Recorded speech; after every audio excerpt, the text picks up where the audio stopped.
ചാത്തൻ തൊഴുത്തിലേക്ക് കാൽ വയ്ക്കുമ്പോൾ ചുറ്റുമുള്ള കണ്ണുകൾ ആ പാദങ്ങൾക്ക് അകമ്പടിയാക്കും. നിറയകിടിൽ നിന്നും ക്ഷീരപാനം കഴിഞ്ഞുറങ്ങുന്ന ക്രാവിന്റെ നെറുകയിൽ കൗതുകത്തോടെ തലോടി ആ ബാലരൂപം ക്ഷീരം തേടി അകിടിൻ ചുവട്ടിലേക്ക് നീങ്ങും. പുതുപ്പാലിന്റെ ഗന്ധം വലിച്ചെടുത്ത് ആർത്തിയോടെ കുടിക്കുമ്പോൾ കുമ്പ നിറച്ച രുചിയുടെ മത്ത് പിടിച്ച് അവൻ മെല്ലെ ഉറക്കത്തിലേക്ക് വഴുതി വീഴും.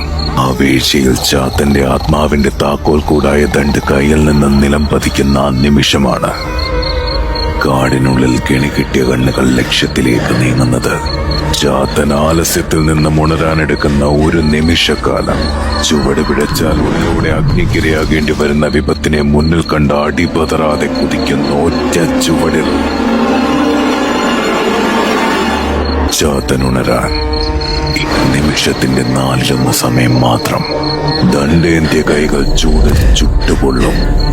പേശികൾക്ക് വർദ്ധിച്ചു വരുന്ന ഭാരത്തെ താങ്ങുവാനുള്ള കരുത്ത് നഷ്ടമാവുന്നതായി അനുഭവപ്പെട്ടേക്കാം. പാദങ്ങൾക്ക് മുന്നോട്ട് ചലിക്കേണ്ട ദിക്ക് കാണിച്ചു കൊടുക്കാൻ ശക്തിയില്ലാതെ കൺകോളങ്ങൾ ദുർബലമായി തീരും. ഭയം ബാക്കി വെച്ച തടസ്സം മറികടന്ന് മുന്നോട്ട് നീങ്ങാൻ തലച്ചോറിൽ നിന്നും പേശികൾക്ക് സന്ദേശം ലഭിക്കുവാനെടുക്കുന്ന ഒരു ക്ഷണകാല സമയം.